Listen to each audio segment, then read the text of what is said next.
Well, I hope our study hasn't been too disrupted. I'm sorry, last week uh, I just there were too many things that were overwhelming me due to weather and a lot of other things that are happening here on campus. So I just wasn't able to make it. So we have a little break in our study, but I think the main thing for us to remember is that Spong is really trying in this text to put forward a new understanding of God as understood in the Jewish mystical tradition, which will give rise also to a Christian mystical tradition. That is an understanding of God also as kind of a permeating presence in all of creation. This has its source in the wisdom tradition, but ultimately, if we move to other world religions, it has its source in the Hindu understanding of Brahman, that there is being at the foundation of all things. We ended our study last time with the emphasis on on chapter 10, where Jesus meets the Samaritan woman at the well. And in the past, this story has been interpreted as a text that involved the individuals. Let me see. I'm hearing somebody. I don't know who that is. So, But the voicemail. oh, it's Will. It's Will. Okay, I just muted him. So good. This text has been emphasized as having to do with the individual woman, the Samaritan woman, who is seen as coming into the well in the afternoon because she's a woman of ill repute. But there is so much symbolism in this that gets overlooked. That this story is built upon the Genesis tradition, where Isaac and Jacob both go to meet their wives, sent from Abraham back to the land of his ancestors to meet their wives. Isaac meeting Rebekah, and then Jacob later meeting, first Leah and then Rachel.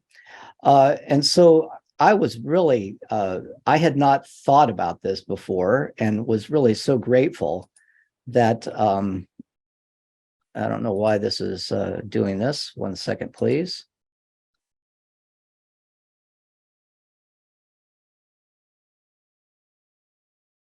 That this story is meant to recall in the minds of Jewish listeners, Jewish Christian listeners, this type of wedding arrangement where both Isaac and Jacob go and meet their future wives, and also we can have the story of Moses and Zipporah here as well, and this right on the heels of the wedding at Cana suggests that there's this wedding motif.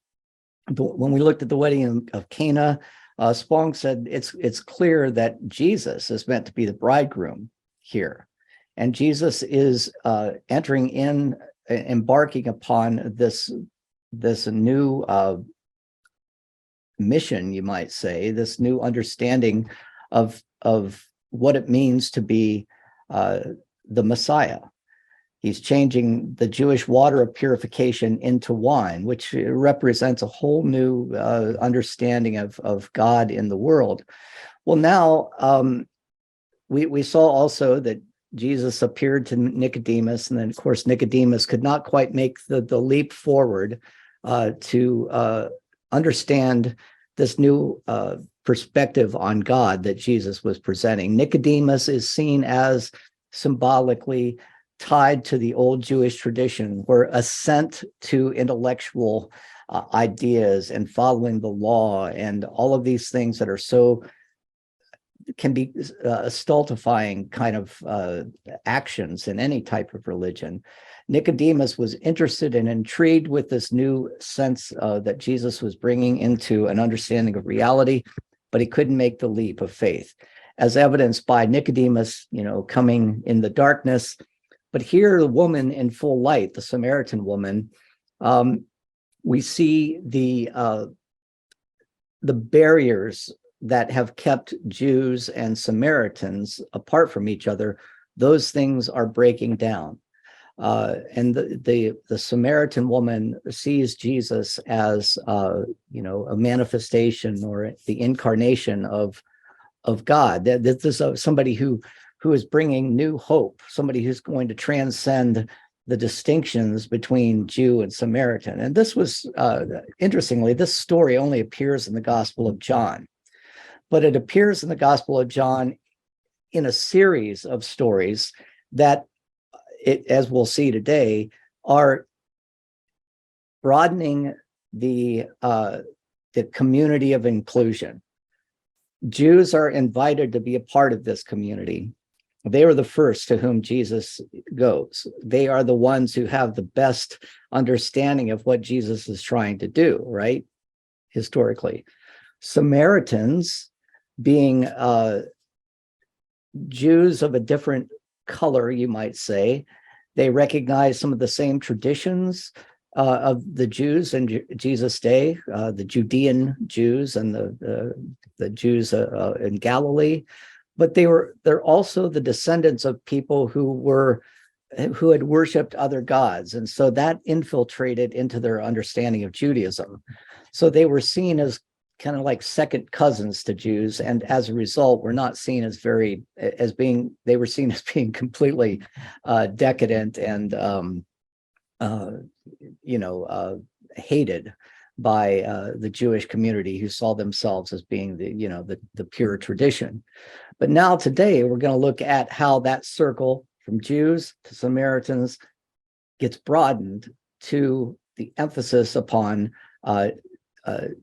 God being present even in the lives of Gentiles. That invitation is not just to Jews, not to Samaritans as well, but also to Gentiles. So that's where we were last time. I thought this map I showed you, it's always nice to remember where we are. But John is going to use the geography of Palestine, Roman occupied Palestine at this time, in a symbolic way. When we start to study chapter, is it 12, I guess, when we look at the Gentile official and his son, we're back to Cana. And so we move from Cana, where the wedding feast takes place, to Samaria, and now we're back to Cana. So you think to yourself, what kind of travel log is established here?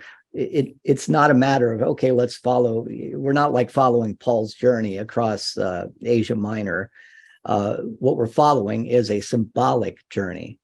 We come back to Cana and we're reminded of Jesus as the bridegroom prior to this invitation, you might say, to the Gentiles to be a part of this new understanding of the presence of God in the world.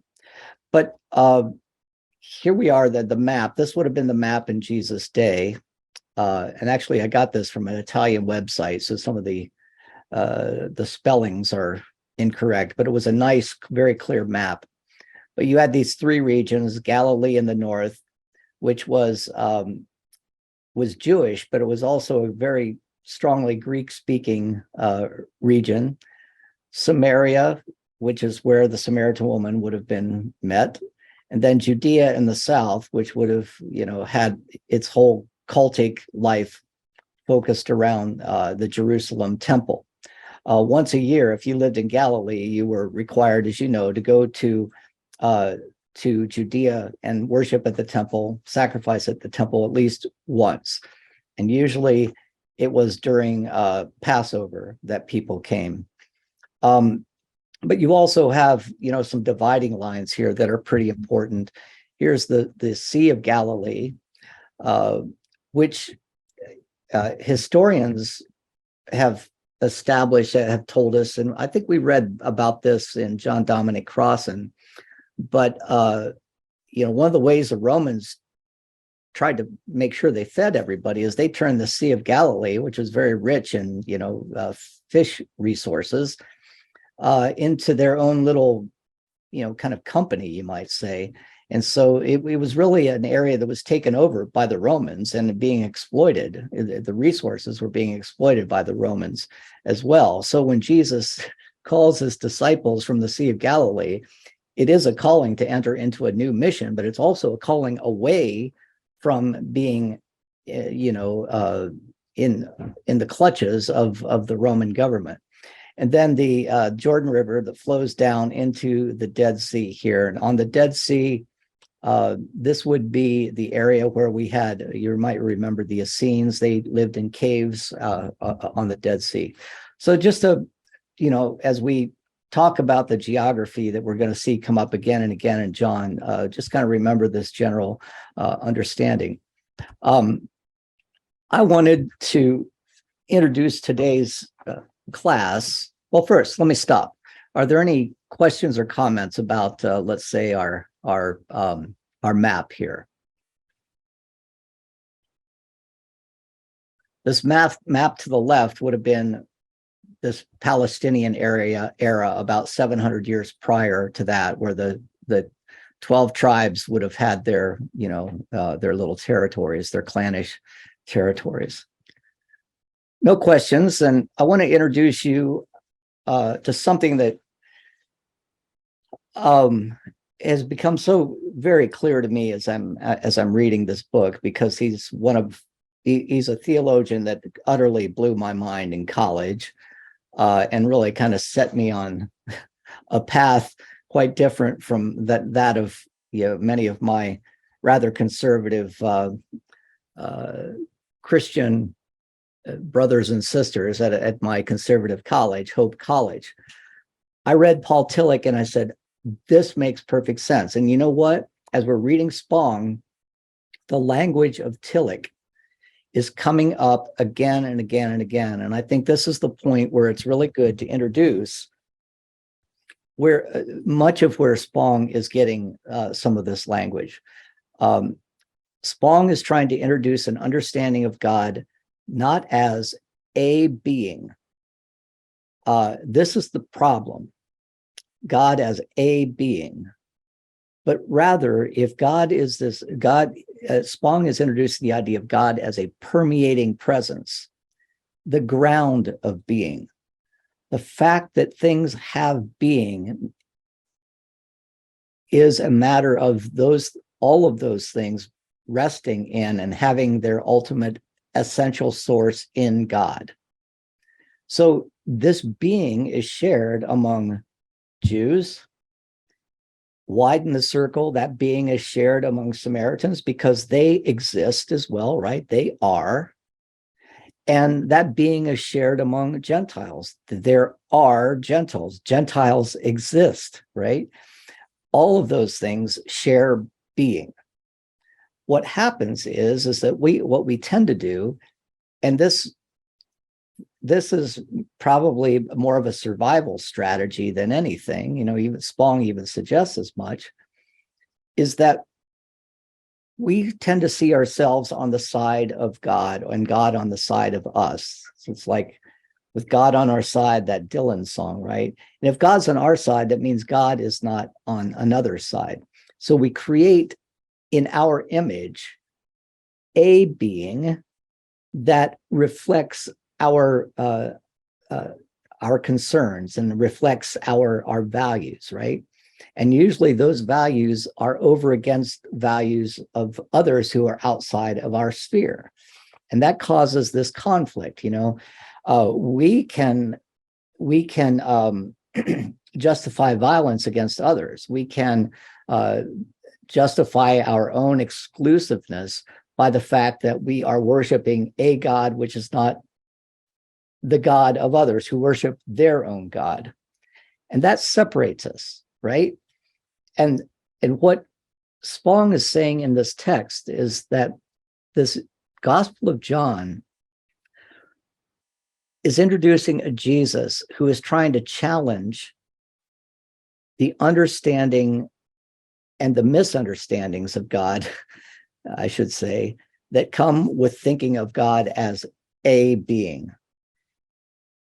Just think of the indefinite article, a or the, represents something that can be distinguished from something else. This is it's a class of something that is distinguishable from another class of something, or is distinguishable from another similar thing within the same class, right? But if God is the foundation of all being, then how can you distinguish between these two things? They both have that ground as their source, and that is a place not of competition and not of exclusion, but of inclusion. If we recognize that we all swim in the same river, so to speak, the river of being, then this is a movement on the part of human consciousness that moves us away from xenophobia, all of these things that keep us as exclusive from others, and towards a more inclusive understanding of the world. And that inclusive understanding also includes nature itself. All things have being. All things are grounded in God. So this is something that Paul Tillich, who was a 20th century theologian, taught at Union Theological Seminary, escaped Germany, of course, before the Nazis got to him. But frankly, some of his mysticism is founded in German mysticism, which is founded in the wisdom tradition, ultimately, that we've been looking at. But this quote from Tillich, I thought would be interesting for us, talking about the being of God. The being of God is being itself. The being of God cannot be understood as the existence of a being alongside others or above others. If God is a being, he is subject to the categories of finitude. Let's think about that, right?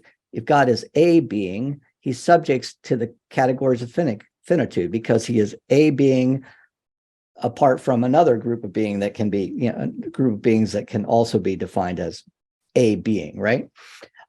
If God is a being, he's subject to the categories of finitude, especially to space and substance. Even if he is called the highest being in the sense of the most perfect and the most powerful, this situation is not changed. When applied to God, superlatives become diminutives. Superlatives become diminutives. They place him on the level of other beings while elevating him above all of them. So all of our vulnerabilities and what's the right word I'm looking for? All of our finitude just simply gets placed upon a being who by definition is finite, right? But we somehow expect him to be eternal and infinite and all of those things. So just get rid of this whole a being idea, right? They place on him a level of other beings while elevating him above them. Many theologians who have used the term highest being have known better. And here's the quote.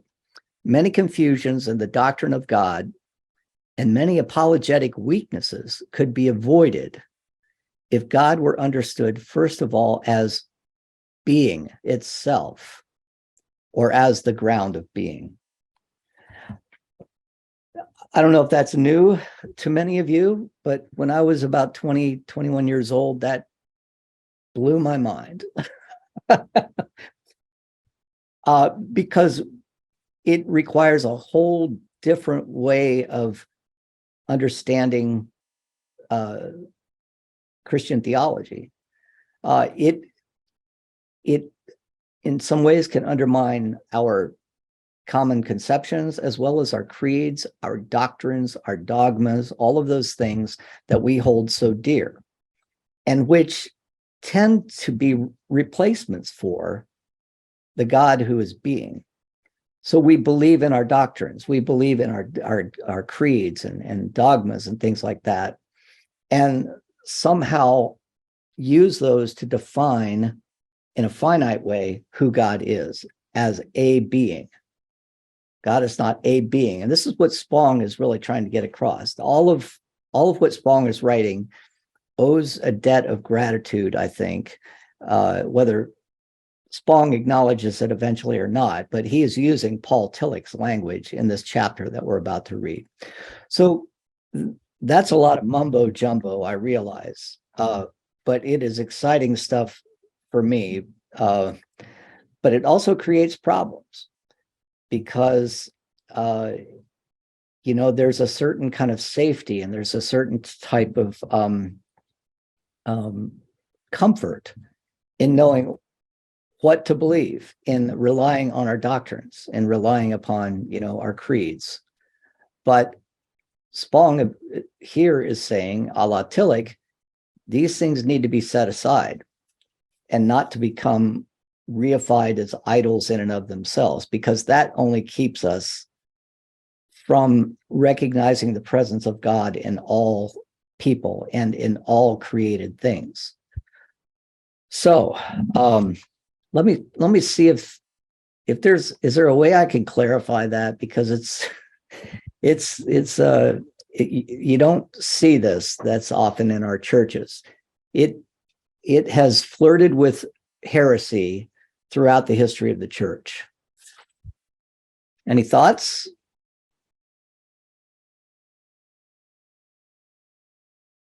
No pun intended, but have I completely mystified you on this? Well, hopefully you can see that it serves as a foundational principle, not for exclusion, but for inclusion.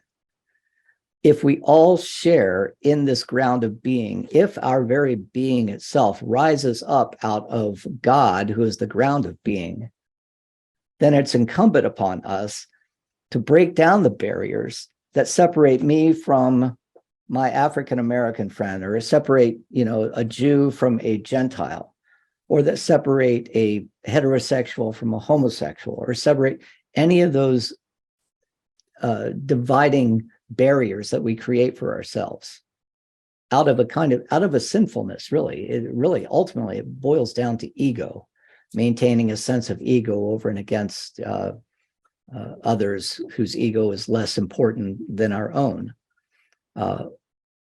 Ultimately, ego is the problem in this understanding. It's not about ensuring that your ego, your sense of self, follows a lot of rules and things like that in order to be saved, if we will, but dissolving your ego to the point that you become one with God and recognize the unity of all things. That is what we're talking about here. So Jesus is kind of a mystic, according to Spong. A lot of people would disagree with this. This quote that I just read is from a book by Paul Tillich called The Courage to Be. And there's a sentence in Spong on page 115, which immediately just took me to Tillich's language. And I'll point that out to you before the end of our class here. Any comments? Dan? Yeah.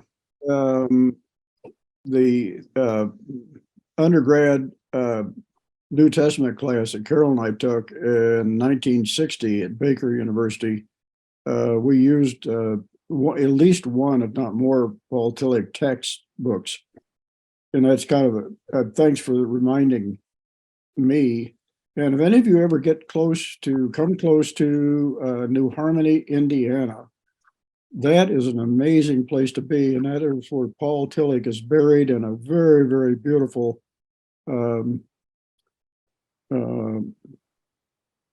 park, sort of mini park that has been set aside for him. Right. And that's where Paul Tillich is buried, I believe, right? New Harmony. Absolutely. And New Harmony is a part of I think it was a 19th century.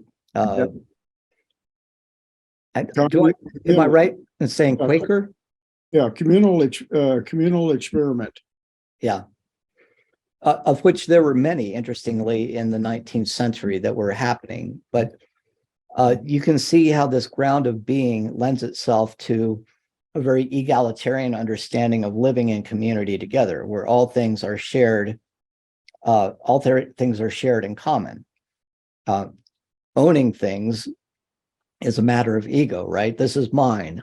I am the one who owns this and you cannot have it. But, if God is the foundation of all being and all things belong ultimately to God, then you can see how people in New Harmony would say, hey, we share things, Now, unfortunately, that's seen as communism and socialism and all those things that we don't like to hear about the United States. But there's something very attractive about it theologically, I would say. And that's why people who read and who, you think about Dorothy Day and you think about some of the people who work for social justice, they're often seen as socialists or communists. Dorothy Day and Peter Maurin were often, accused of being communists. Well, they weren't being communists. They were just being Christians of this ilk, right? Well, good. Thank you. Thank you, Denny.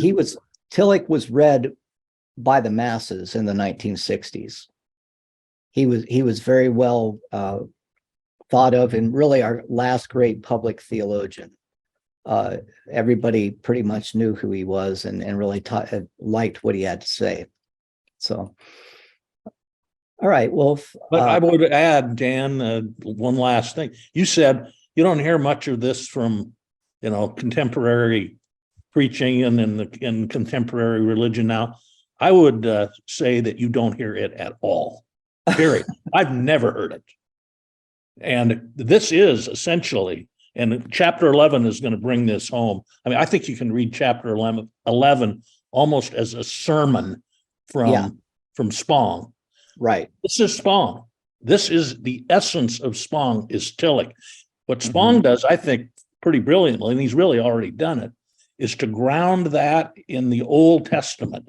Yeah. With the whole Jewish mysticism. But this is Spong. I mean, in his previous book, he said, I have three mentors, J.A.T. Robinson, and I forget the second one, and Paul Tillich. Yeah.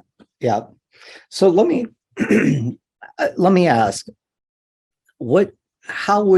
because I think it's a real detriment to the church that we don't even consider this as a legitimate option for understanding the person of Christ. How would we begin I love the fact that I can do this with a group of intellectually sophisticated people who are educated and open to new ideas, but preaching it, what a wonderful thing to preach from the pulpit. How would we begin to do it? Because we have to somehow deconstruct or dismantle the whole idea of individuality, which is so important in our country.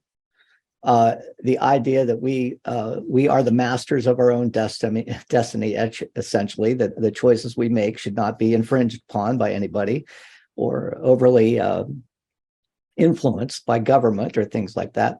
Well, this is an utterly communal understanding of the world, and we'll be claimed to be, or people will accuse it of being communist. So any thoughts on this? Well, next time you're a guest pastor at First Presbyterian in Grand Island, you can go ahead and plagiarize the second half of chapter 11 in a sermon. I won't tell anybody and no one will recognize it. Yeah. Well, yeah. When I do preach, which isn't often, this is always in the background. Something like this is always in the background,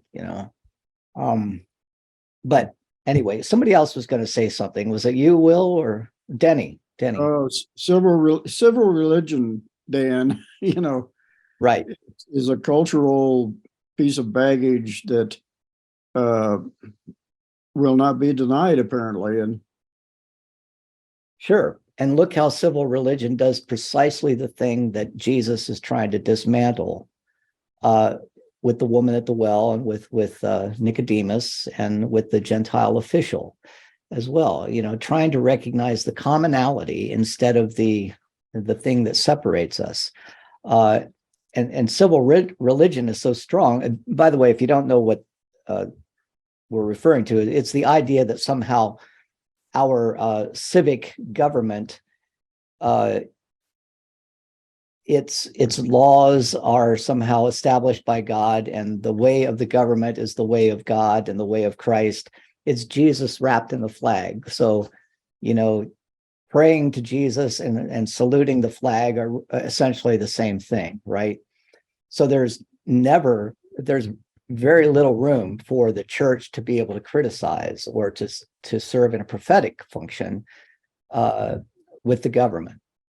This is where sometimes First Pres might get into trouble because there are two loyalties. There's the loyalty to the nation, and then there's the loyalty to God, and those two do not always go hand in hand.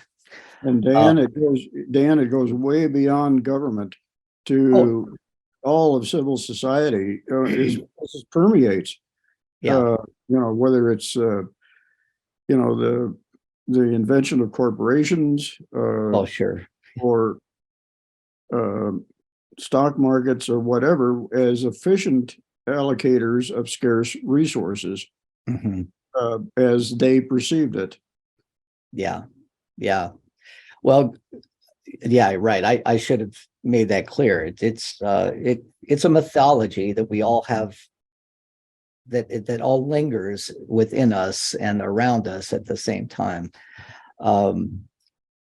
And to stand up against that, first of all, you need an alternative, and this is what somebody like Tillich provides here.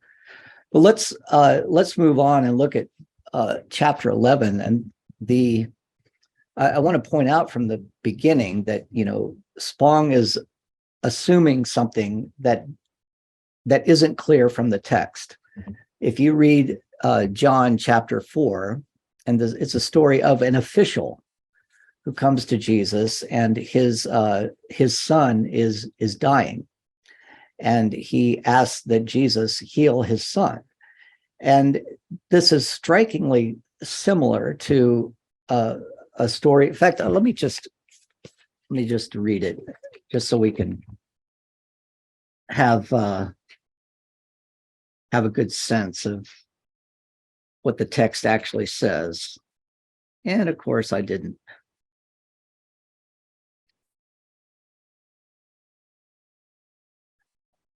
Verses 46 through 54.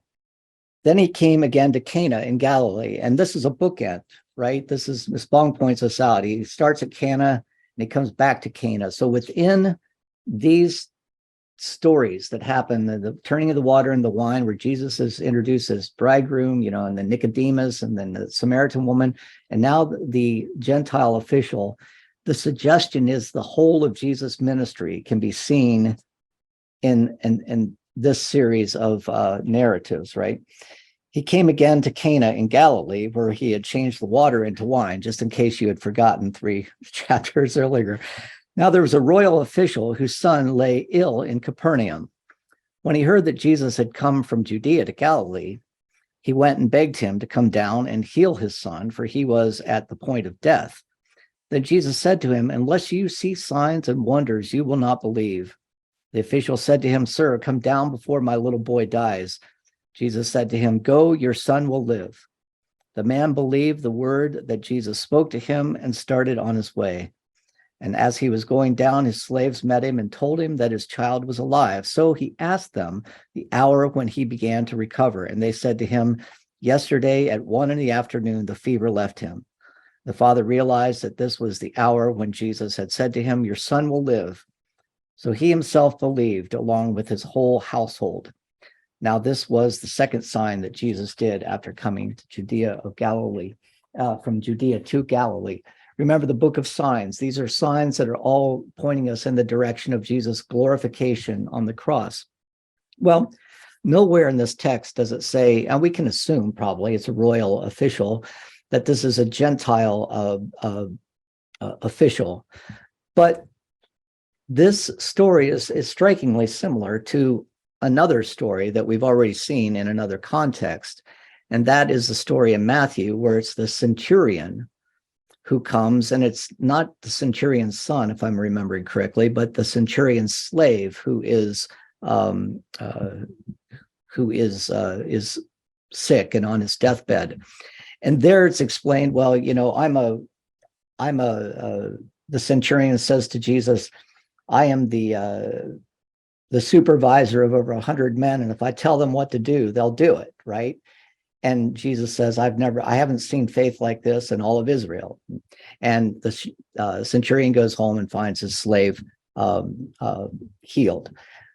Most likely, this is a story that is a variation on the centurion story.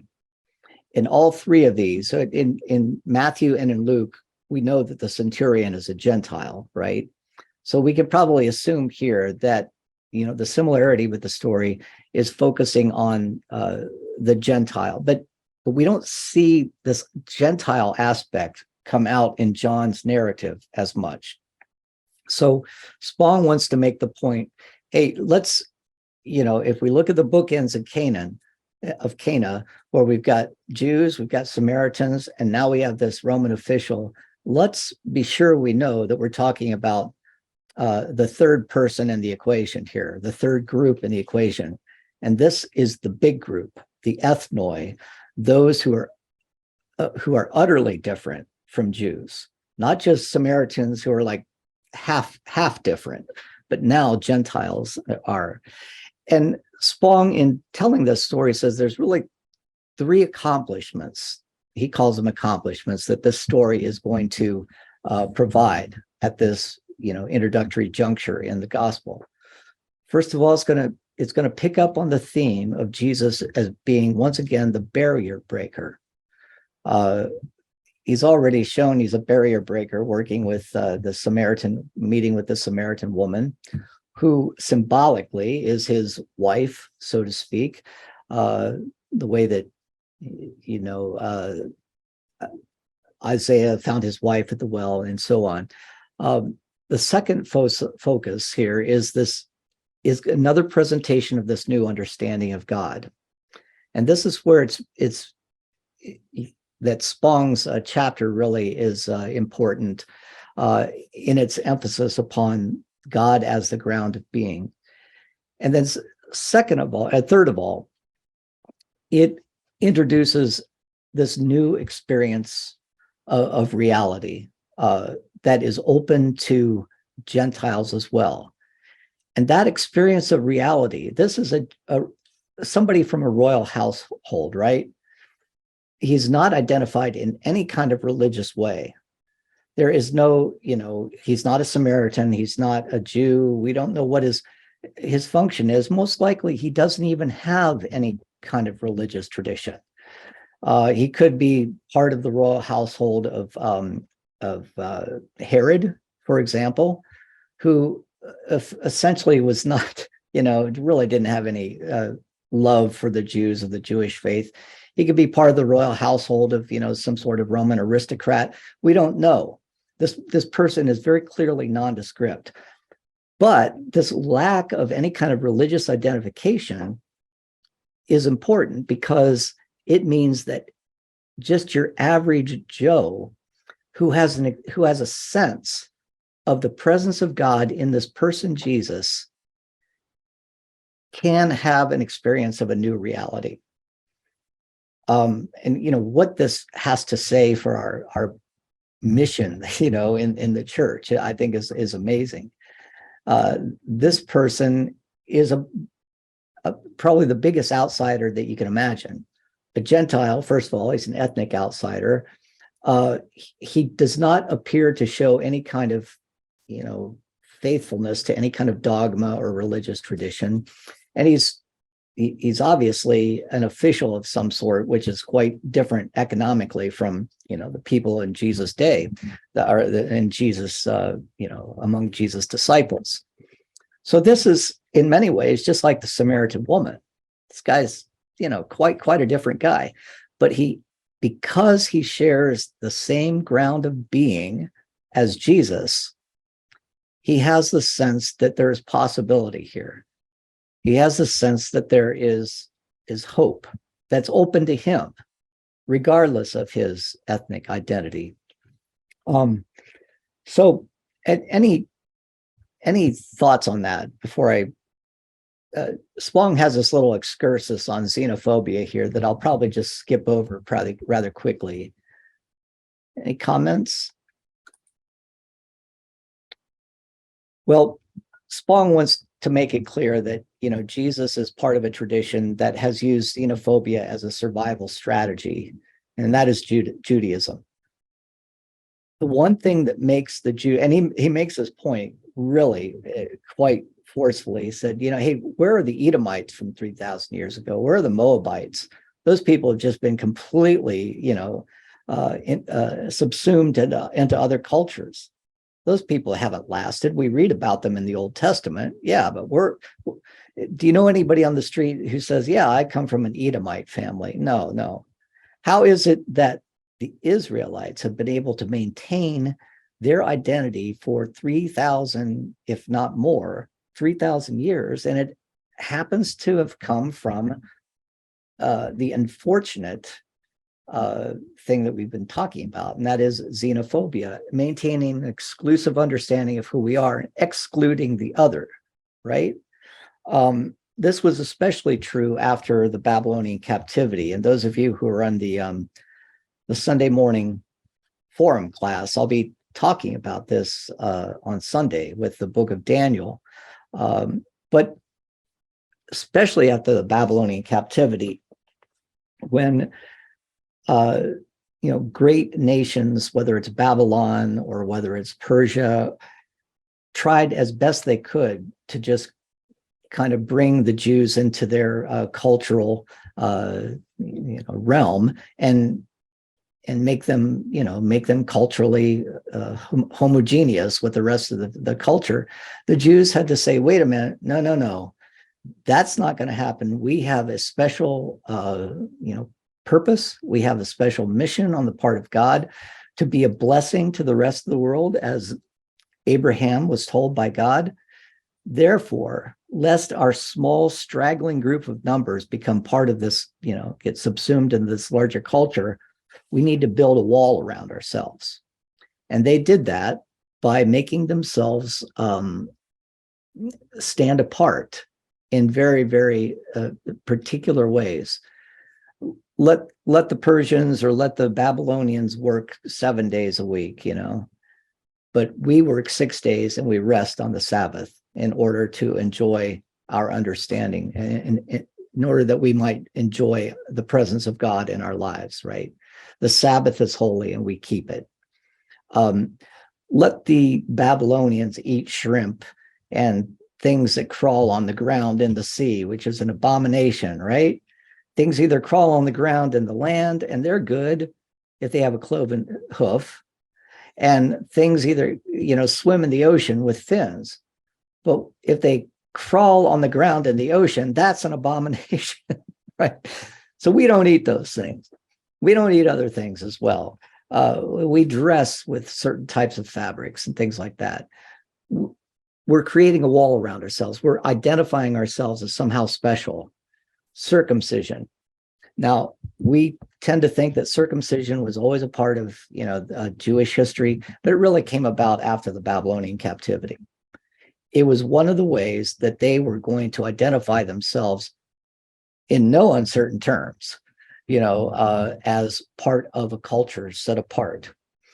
What happens in that kind of xenophobic hatred of the other, the xenophobic understanding of themselves, is that they come to be sealed off from the rest of the world. And the blessing that they're meant to be really becomes incommunicable to others because they've brought themselves so far apart. So the trick is, how can you, become part of a culture and be a blessing in it without losing your identity of being that blessing?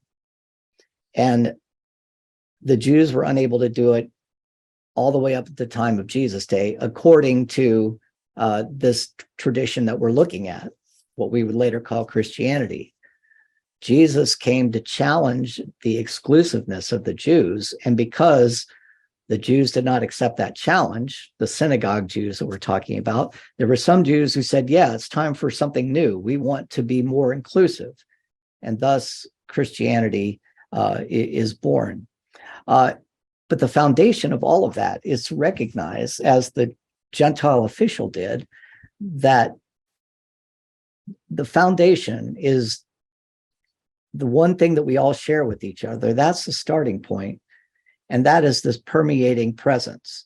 It wasn't a matter of the Gentile official believing in any kind of doctrine that Jesus represented, but believing in the presence of God in Jesus. And here's the key point, and here's the heretical point. The presence of God in Jesus was not bound by Jesus alone. Presence of God is everywhere. And because of that, one who is particularly God conscious is able to somehow convey that health to a child many, many miles away. Now, there's, again, we can't be focusing on the miracle of, hey, bringing somebody, healing somebody. It's the symbolic nature of the story that's so important. God is not confined just to Jesus, because when that happens, then we turn God into another being, right? God is a being. Instead of a God in a three-tiered universe up in the sky, now God has become a being in front of us. Now, Jesus is the most perfectly God-conscious being, aware of the being of God within himself. We'll all acknowledge that. But what Spong wants to say, don't fall into the trap of thinking that God is somehow bound by the person Jesus. It's the permeating presence of God that allows for this health to be restored in a child who also shares the presence, but not even within the spatial parameters of where Jesus is. And that's very difficult for us to grasp. Anybody want to break in, say anything, comment? Just a question. I mean, how many traditional Christian doctrine can you illuminate? Can you give an example of that this just completely blows out of the water? Just about all of them, Mac.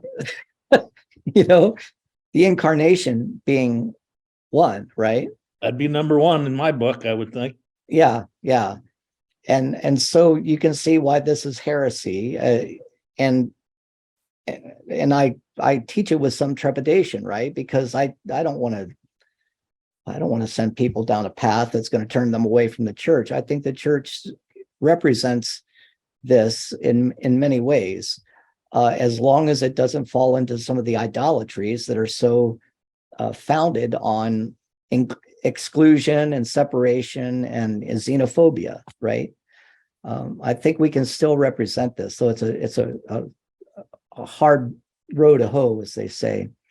One thing I want to point out is this story of, go and your son has been healed or your servant has been healed, really possibly has its source in a story of Elijah healing the son of a Shunammite woman. You might remember in 1 Kings when Elijah is being chased by Ahab and Jezebel. He goes off in the desert, and it's there with a Gentile woman that he is given refuge. And this woman's son becomes ill, and she goes to Elijah and says, I know you're a man of God. Can you heal my son? And he says, he goes to the child and heals him and says to her, look, your son has been healed and your son is well. So there's that aspect of this story, that if you were a good Jew, you would have seen at least some intimation of this in the words that Jesus says to the official, go, your son has been healed. I'll just conclude here with Spong's sermon. And this isn't all of it, but I tried to get it just on one page. But this is the essence of the sermon that I think you're talking about, Mac, right? How difficult it is for religious people to embrace an unbounded God. God is grounded being. We have, through our history, sought to define God as a particular being, albeit one possessing supernatural power. With God defined as a being, we then had to locate God in a place. Ultimately, that place was thought to be somewhere above the sky in a three-tiered universe, okay, separating God from humans. Next, we began to assert that God's very words were captured in the words of our sacred scriptures. Then we convinced ourselves that God's very nature could be defined in our creeds and in our doctrines and in our dogmas. And then skipping 2 pages ahead, Spong offers his primary point. Faith is not believing in creeds, not believing in doctrines or dogmas. Faith is trusting the divine presence to be in every moment, in every tomorrow. Faith is having the courage to walk into the unknown. And when I read that, I thought, faith is having the courage to be. And that's precisely where Paul Tillich is coming from. This is about as Paul Tillich as you can get. Faith is having the courage to walk into the unknown and to believe that that all will be well, as the Gentile official did. It's a matter of will in many ways, which again flies in the face of another doctrine, that we could talk about, but I don't want to right now. So, are there some are any final comments before I conclude our time together? Dan, Yeah, Penny. I think you can see a bit of what we're talking about today in present day Israel from 1947-48 with Ben Gurion and the kibbutzim model, all the way over to where we are literally this moment with Bibi Netanyahu's ultra-Orthodox theocratic state, which is so